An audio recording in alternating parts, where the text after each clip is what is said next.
Board meeting ডেকে পদত্যাগ করলেন পানিহাটির পুরপ্রধান মলয় রায়। মুখ্যমন্ত্রীর নির্দেশে অবশেষে পদত্যাগ করলেন পানিহাটির পুরপ্রধান মলয় রায়।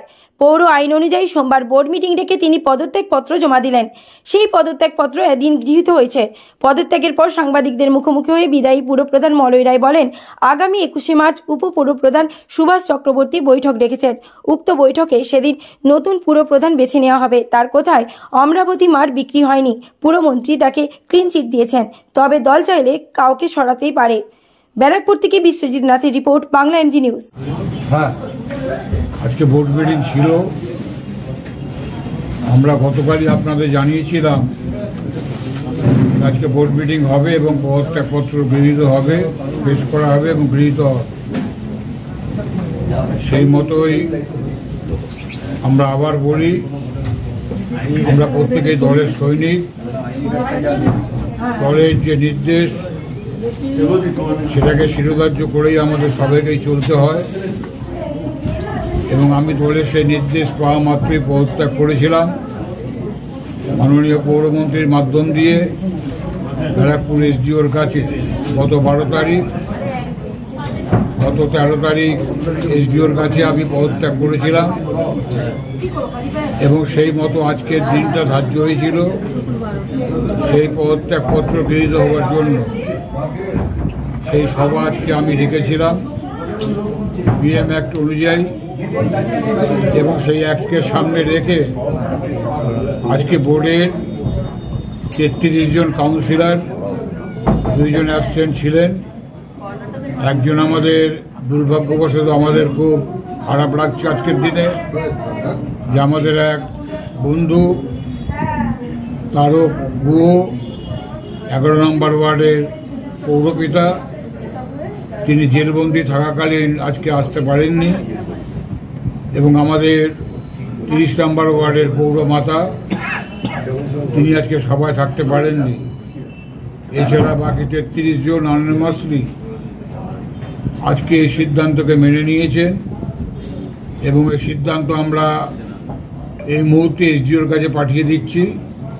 পরবর্তীকালে প্রশাসনিক স্তরে এসডিও যে পদক্ষেপ নেবেন সেটাকেই চূড়ান্ত বলে গণ্য হবে এবং আগামী 7 দিনের মধ্যে পৌর বোর্ডের নতুন চেয়ারম্যানকে মনোনীত করা হবে। আগামী 21 তারিখ পৌরসভার ভাইস চেয়ারম্যান সুভাষ চক্রবর্তী তিনি সভার আহ্বান করছেন এবং পৌরসভার পৌর নিয়মকে সামনে রেখেই সবার উপস্থিতিতেই যিনি পৌর প্রতিনিধি হিসাবে পৌর চেয়ারম্যান হবেন তাকে নিয়োগপত্র দেওয়া হবে এবং সর্বসম্মতিক্রমে যদি গৃহীত হয় সেটা গৃহীত হবে। আপনাদের সবাইকে আমন্ত্রণ থাকলো, আপনারা আসবেন 21 তারিখ বেলা 12টার সময়।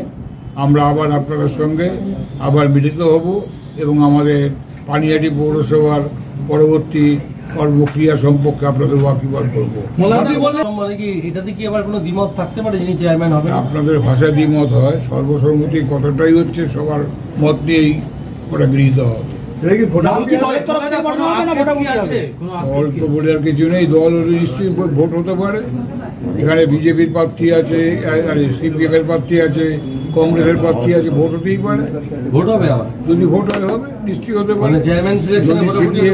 যদি সিপিএম প্রার্থী দেয়, যদি কংগ্রেস প্রার্থী দেয়, ভোট প্রার্থী দেয়, সেখানে ভোট হবে আমাদের সঙ্গে। খুবই নগণ্য সংখ্যা একজন করে না হলে হবে না। আমাদের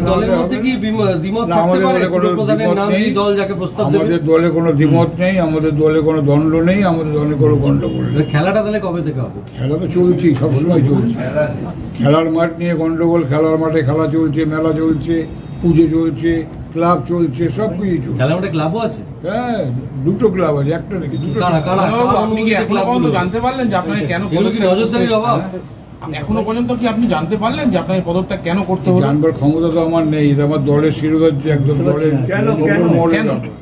কেন তো কোনো আপনি বলেছিলেন যে আপনি জানার জন্য, এখনো জানতে পারলেন?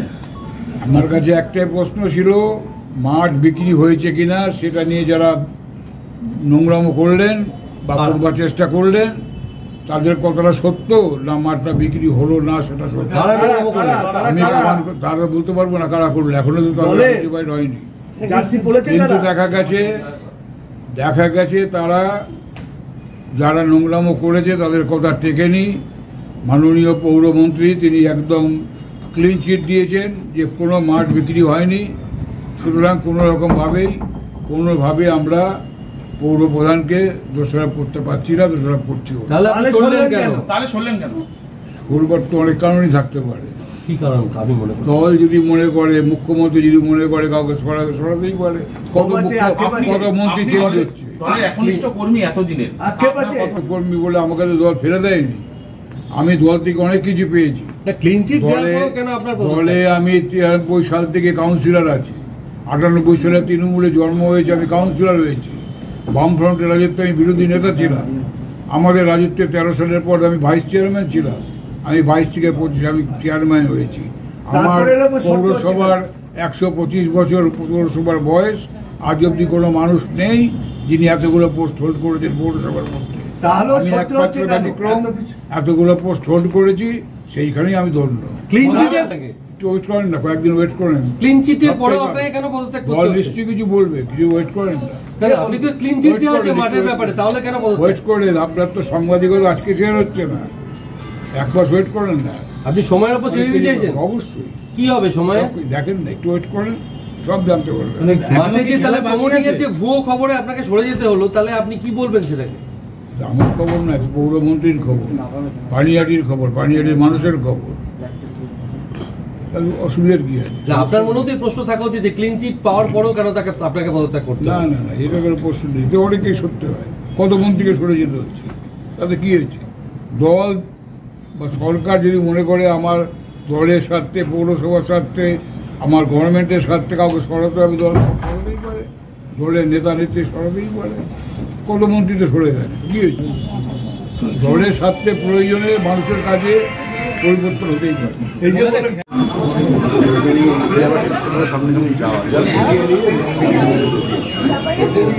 যে জামাই খুঁজছে এই জামাই খুঁজছে নিচে। ঠিক আছে,